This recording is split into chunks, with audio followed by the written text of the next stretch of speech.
Bonjour, je voudrais parler dans cette vidéo des miracles eucharistiques et vraiment les mettre, on pourrait dire, dans les témoins, dans les vies de saints, quelque part, parce que ce sont des signes extérieurs donnés par le Seigneur, dont d'ailleurs il va falloir se demander comment ça se fait qu'ils sont si puissants et en même temps si discrets. Pourquoi est-ce que le Seigneur ne donne pas des miracles beaucoup plus puissants, qui exploseraient au visage de chacun et donc qui permettraient à chacun de croire définitivement? Donc j'aborderai ce thème-là. D'abord, il faut savoir la polémique théologique qui s'est passée au cours de l'histoire par rapport au sacrement de l'Eucharistie. Est-ce que le Seigneur était réellement présent? Ou est-ce qu'il était présent par mode, je dirais, d'amour, comme dit Jésus, quand vous êtes 2 ou 3 réunis en mon nom? Je suis là au milieu de vous, réellement. Et donc, il s'est passé au XVIe siècle, je dirais, une vraie rupture par rapport à cela. D'ailleurs, une rupture très forte qui rejoint celle qui s'est passée dans l'Évangile quand Jésus a commencé à dire autour de lui « Celui qui mange ma chair et qui boit mon sang a la vie éternelle ». Et certains qui étaient là disaient « Mais elle est complètement folle cette parole, qui peut l'entendre? Est-ce qu'il veut donner sa chair en nourriture ?» Et il leur avait répondu « Vous comprenez pas? Ce que je dis, c'est esprit et c'est vie. » Et donc, appuyé là-dessus, eh bien, les protestants issus de Luther, on peut dire globalement, pas tous, parce qu'il y a eu vraiment des divisions aussi chez eux, on dit « c'est esprit et c'est vie », ça veut dire donc que c'est symbolique et qu'il y a une trans-signification. Ce pain-là consacré par le prêtre, eh bien, il signifie la présence du Christ. Et donc, il faut le respecter comme tel, comme étant le symbole du fait que puisque nous sommes réunis en rond, ici, dans un temple, le Christ est réellement au milieu de nous par sa présence mystique. Il vient habiter dans notre cœur par son Saint-Esprit, ou alors il peut être dans la pièce, là, un peu comme il était avec les apôtres, mais invisiblement. Le Concile de Trente, qui a suivi, l'Église catholique, du coup, elle a été contrainte de définir sa foi en disant « Non, non, non. C'est sûr, ce n'est pas, ce n'est pas du cannibalisme, bien sûr. Il ne s'agit pas d'une transformation dans la chair au sens charnel du terme. Mais il ne s'agit pas de présence symbolique. C'est une présence réelle, réelle. Ça veut dire que il y a transsubstantiation. Ceci, avant, c'était du pain, ceci, c'était du vin. Donc il y avait une substance métaphysique, c'est de l'être, l'être du pain, l'être du vin. Après, il n'y a plus que les apparences. Donc une espèce d'apparence, un accident comme ça, et ceci est véritablement la substance du corps du Christ. Et ceci est véritablement la substance du sang du Christ. Et évidemment, puisque le Christ est ressuscité, puisque, je dirais, la substance de son corps est inséparable de tout son être, il y a donc aussi l'âme du Christ, la personne totale du Christ. Et puisque le Christ est inséparable du Père et du Saint-Esprit, eh bien, il y a la présence de la Trinité. Et donc, nous pouvons véritablement adorer d'un culte de latrie. Ce n'est pas simplement honorer comme on honore, par exemple, la Vierge Marie, qui est une personne humaine, une créature. Non, nous pouvons adorer véritablement comme notre Créateur l'Eucharistie. Ceci est Dieu. On pourrait le dire, vraiment. Alors évidemment, au cours de l'histoire, devant une telle théologie, eh bien, il faut bien le reconnaître, certains ont eu des doutes, et des prêtres en particulier. Et donc le premier miracle eucharistique que je voudrais raconter, qui sont des choses exceptionnelles, il y en a peut-être une dizaine dans l'histoire de l'Église, eh bien, c'est un miracle qui est arrivé à la période où l'Église était parfaitement unie. Église d'Orient, Église d'Occident, il n'y avait pas eu le grand schisme de 1054, et donc la foi est absolument la même. Ça se passe exactement en 750 dans la partie occidentale de la chrétienté, donc qui est depuis tombée dans les barbares, et dans une ville d'Italie qui s'appelle Lanciano.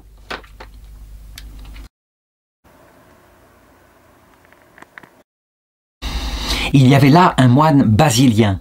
Les moines basiliens, en plus, c'est une règle qui vient de l'Orient, qui a été construite par Saint Basile. Donc, on voit bien que ça concerne toute l'Église, l'Église universelle. Et il y avait un moine basilien qui était prêtre et qui consacrait l'Eucharistie, mais il était dévoré par le doute. Il se disait, mais ça ne peut pas venir, il n'y a rien qui change. Ça ne peut pas être la présence du Christ au sens réel du terme. Et ça le dévorait même dans sa vocation, au point qu'il en tombait malade. Et voilà ce que raconte l'histoire, évidemment, qui est, je dirais, qui est ancienne, donc qui est résumée comme on écrivait à l'époque. On ne faisait pas des grands discours en décrivant toutes les circonstances. Un matin, Toujours assailli de doutes, il commença la célébration de la messe devant les habitants d'un village voisin, et soudain, après la consécration du pain et du vin, il vit sur l'autel quelque chose qui fit trembler ses mains, et il resta tout interdit pendant un moment qui sembla aux paroissiens une éternité. Et puis, doucement, il se tourna vers eux et il leur dit « Oh, vraiment, vous êtes les témoins heureux de ce que Dieu a béni. Pour contredire mon incrédulité, oui, je dois vous l'avouer, je ne croyais plus. Et Dieu a donc voulu révéler lui-même dans ce béni sacrement et se rendre visible à nos yeux. Venez voir notre Dieu près de nous. Regardez, regardez la chair et le sang de notre Seigneur bien-aimé. » Il y avait devant lui un vrai morceau de chair, un morceau de chair sanglante, hein, véritablement. C'était quelque chose d'incroyable. Et dans la coupe, il y avait du sang. C'était plus du vin, c'était manifestement du sang.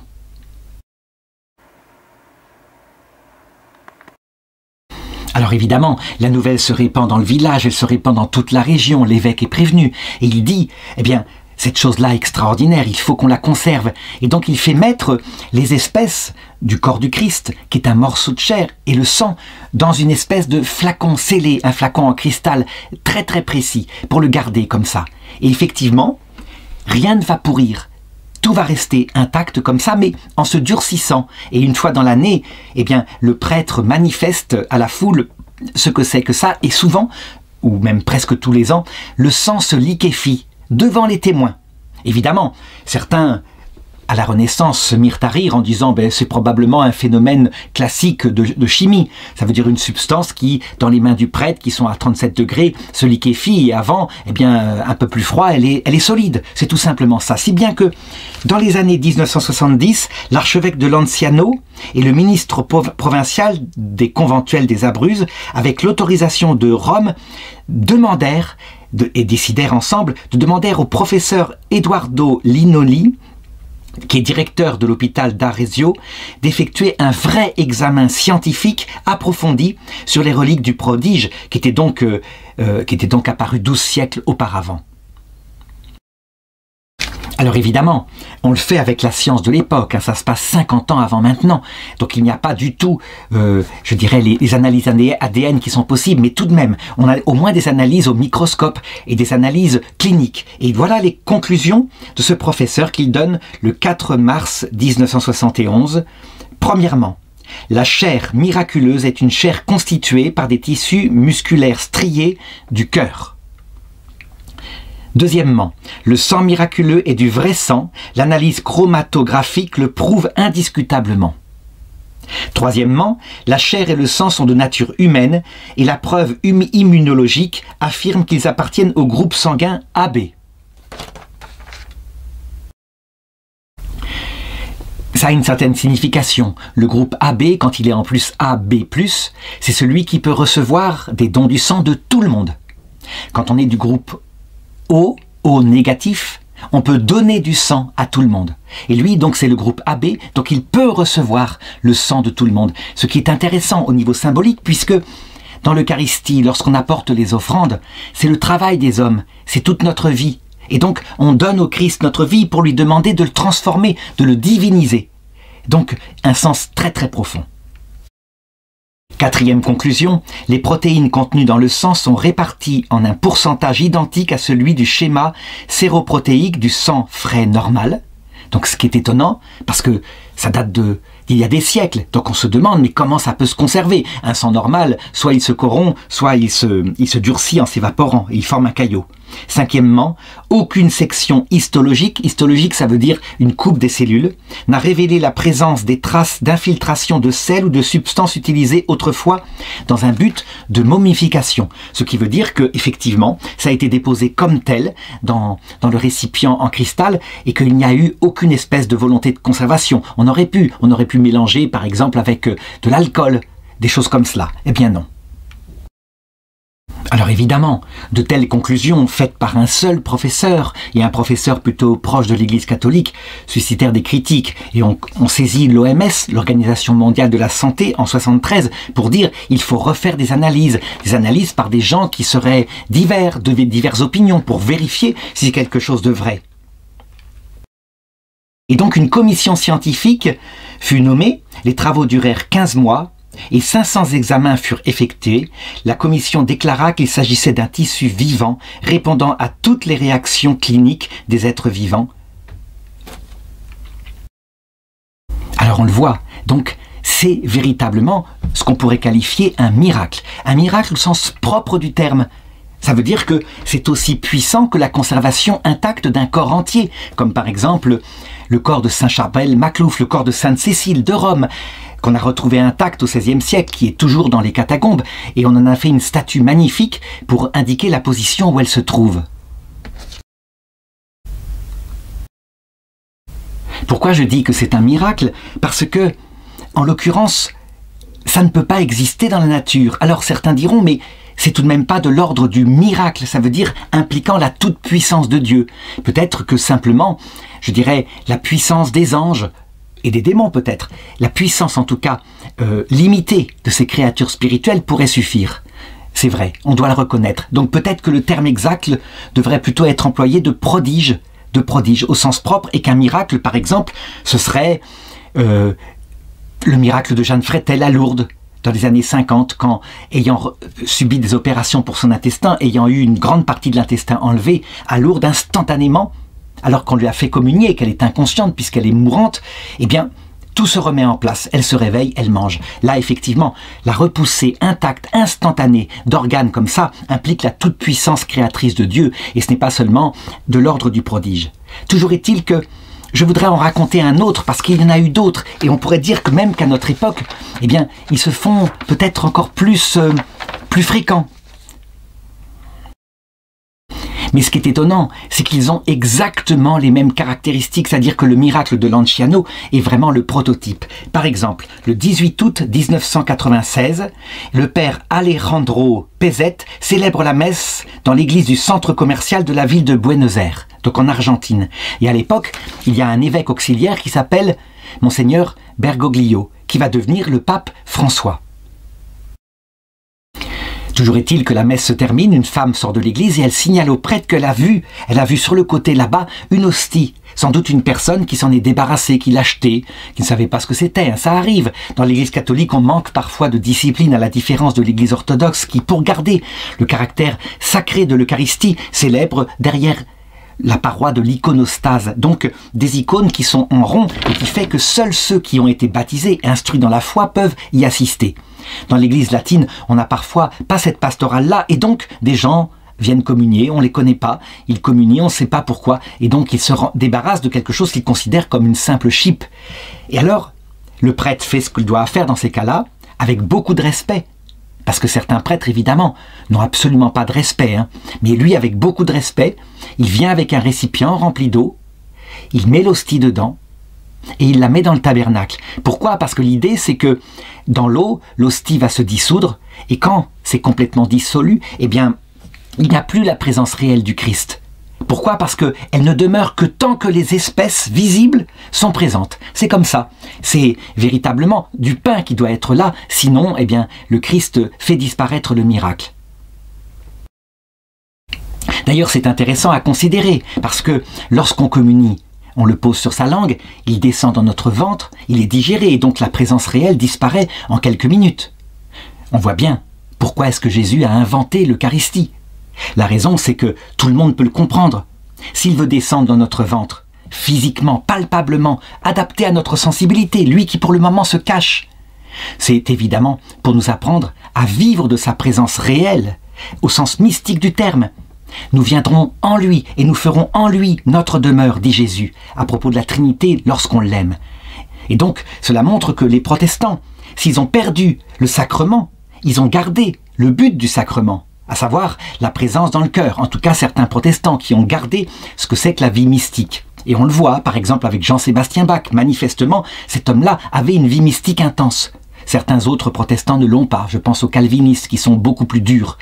Il n'empêche que, on voit bien, l'Eucharistie a comme but l'oraison du cœur.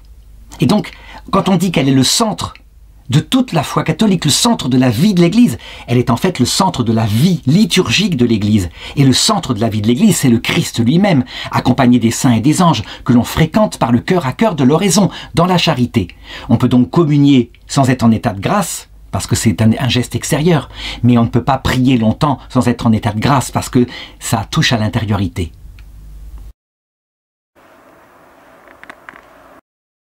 Toujours est-il que le lundi 26 août, le prêtre ouvre le tabernacle et il voit, à sa grande stupéfaction, que l'hostie est devenue une substance sanglante, qui est dans l'eau, qui est là. Et donc il en informe tout de suite son évêque, monseigneur Jorge Bergoglio, qui demande instantanément qu'on prenne des photos. Il faut prendre des photos de ce qui s'est passé, et voilà quelques photographies, qui sont d'ailleurs visibles sur Internet.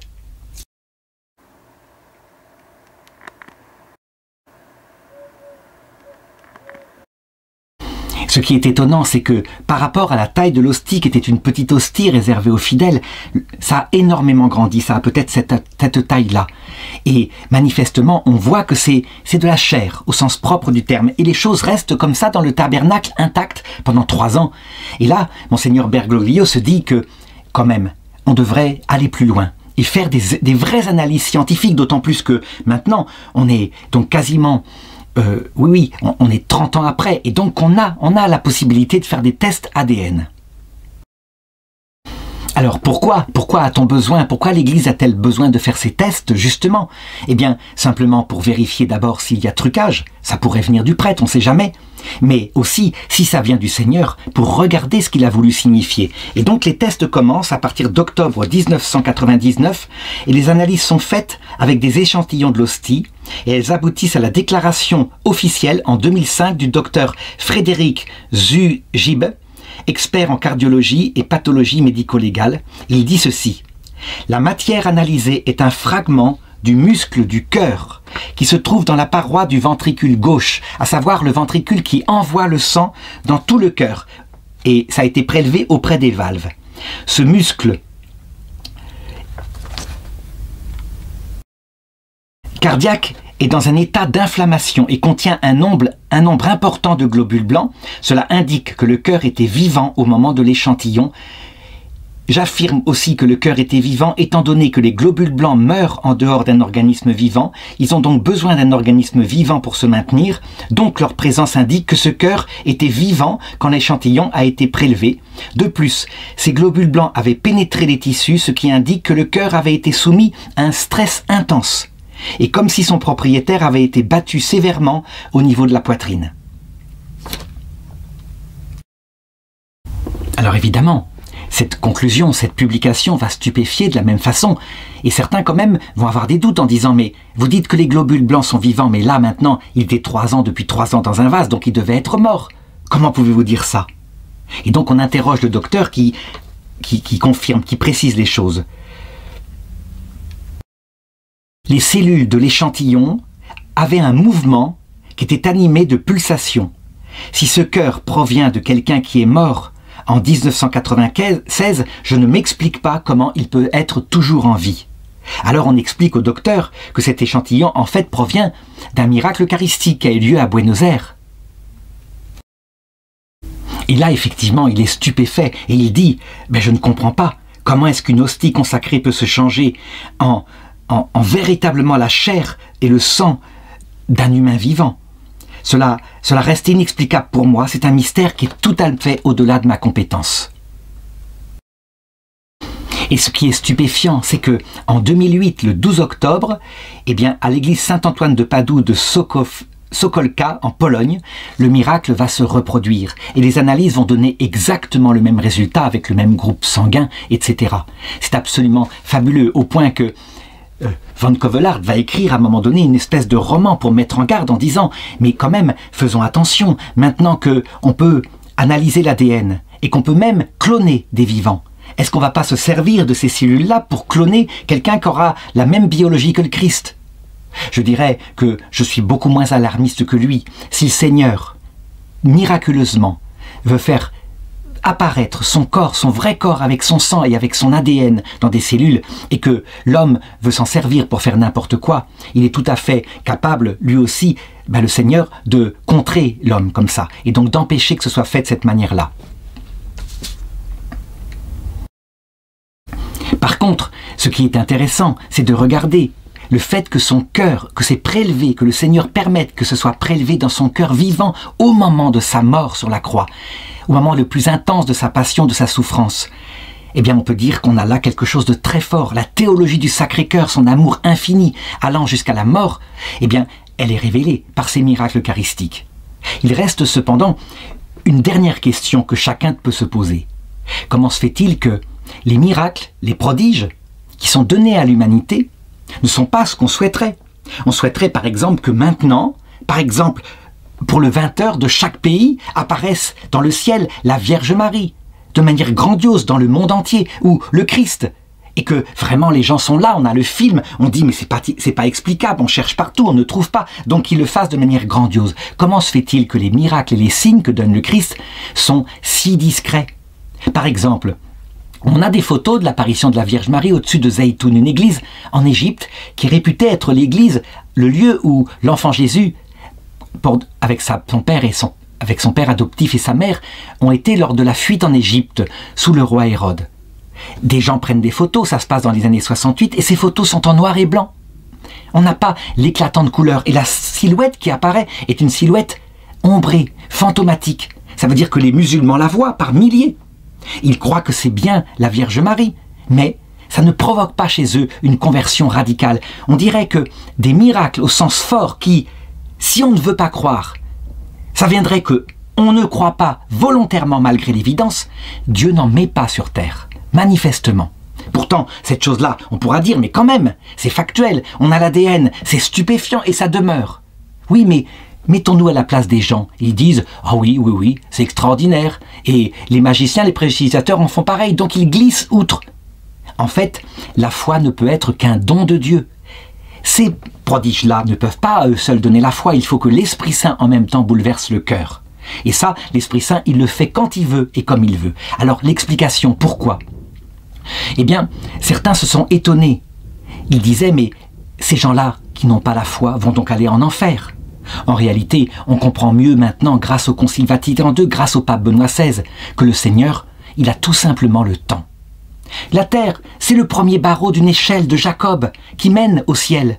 Et dans ce premier barreau, eh bien, Dieu a décidé de nous livrer à un moment qui dure peu de temps, 80, 100 ans, un moment où nous sommes livrés à nous-mêmes sans possibilité de voir pleinement, mais avec uniquement, sauf pour quelques-uns comme Sainte Bernadette, la possibilité de croire, quoique Bernadette, elle a vu et qu'après elle a eu les doutes qui sont tombés sur elle. Donc elle n'échappait pas à la foi. Il nous livre aussi en cette vie à des faiblesses, ce qu'on appelle les conséquences du péché originel. Ça veut dire que beaucoup de péchés ne viennent pas de notre volonté, on fait des choses qu'on ne voudrait pas faire, on est entraîné par sa passion. Et puis il y a l'ignorance. En réalité, tout est expliqué par saint Paul qui dit « Dieu a soumis tout homme en cette terre à la désobéissance ». Il a soumis, ça veut dire qu'il y a une volonté de Dieu. Et pourquoi? Pour faire à tout homme un jour miséricorde. Ça veut dire qu'en fait, cette vie ne se comprend qu'avec son achèvement, l'heure de la mort, où là, véritablement, il se manifeste glorieusement. Et ensuite vient la fin, dit un texte en Matthieu 24. Cette bonne nouvelle du salut sera annoncée à toute créature, et pas simplement par des prodiges comme ça, mais par la venue de l'Esprit Saint. Et ensuite viendra la fin, ce qui veut dire que quand on arrive après la mort et qu'on n'a pas la foi, ça ne peut être qu'un péché contre l'Esprit Saint. Et comme dit le dogme, c'est que les gens à ce moment-là vont directement en enfer, ils ont refusé en pleine lucidité, en pleine maîtrise d'eux-mêmes, donc je dirais, malgré l'évidence, ils ont refusé de croire volontairement parce qu'ils préfèrent autre chose comme leur simple liberté, etc. Donc il faut comprendre, tout ça est cohérent. Et donc il ne faut pas attendre sur terre que vienne, sauf au moment du retour du Christ, mais qui ne sera pas pour rester sur terre, il nous emportera dans l'autre monde. Il ne faut pas attendre ces miracles fabuleux que nous espérons et qui ne viendront qu'à l'heure de notre mort. Là vraiment ça sera donné à tout homme. Nous verrons le Christ dans son humanité glorieuse, accompagné des saints et des anges. Et là, on peut dire que ça sera la vérité pleinement révélée. En attendant, eh bien, il faut se contenter de ça.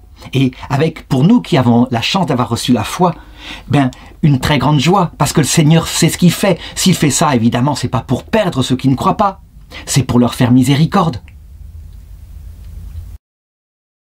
Et donc, nous verrons Effectivement, les ouvriers de la 11e heure, c'est-à-dire à la toute fin de leur vie, qui iront à la vigne du Seigneur en quantité. Il ne faut pas que nous soyons, quand nous contestons cette façon de faire le Seigneur, la réalisation de la prophétie qui termine cette histoire des ouvriers de la 11e heure. Certains, qui nous représentent nous, qu'avons travaillé toute notre vie à la vigne du Seigneur, depuis le matin jusqu'au soir, puisque nous avons reçu la foi. Certains seront furieux en disant « Mais ils ont le même salaire que nous, ils n'ont travaillé qu'une minute à l'heure de leur mort. C'est là qu'ils se sont convertis. C'est quoi cette histoire-là » Et Jésus leur dira « Mais pourquoi es-tu jaloux? Est-ce que je te nuis? Je t'ai promis une pièce d'argent, c'est-à-dire la vision béatifique, et tu l'as. Pourquoi est-ce que tu leur refuses à eux, qui n'ont travaillé qu'une minute? Qu'est-ce qui t'importe si moi, je suis bon? Au contraire, nous devons être de ceux qui nous réjouiront. D'abord parce que nous avons eu la chance d'avoir la foi, et donc nous avons eu une vie en or, parce que toutes les souffrances qui nous tombent dessus, elles ont un sens. Alors que les pauvres gens, eux, qui ne croient pas au Christ, eh bien, ils n'ont pas la chance d'avoir le sens à leur vie, et donc la croix a été beaucoup plus dure. Voilà pourquoi aussi il faut leur annoncer l'Évangile. Mais le Seigneur, c'est lui qui mesure la conversion, maintenant, et c'est lui qui donne la foi, ou alors qui la retient pour le dernier moment, sauf pour évidemment les fils de perdition, qui eux, résisteront à tout et se mettront dans l'enfer éternel, en ne cédant jamais, librement, non pas parce qu'ils ne peuvent pas se convertir, mais parce qu'ils ne voudront jamais. Ça implique évidemment de comprendre le Concile Vatican II, qui montre bien que l'enfer ne se définit pas par le four de feu, même s'il y a ça, au sens des souffrances intérieures et spirituelles terribles, puisque cette vie est insensée pour eux, mais il se définit par le choix orgueilleux, quitte à perdre tout, de l'amour de leur liberté égoïste.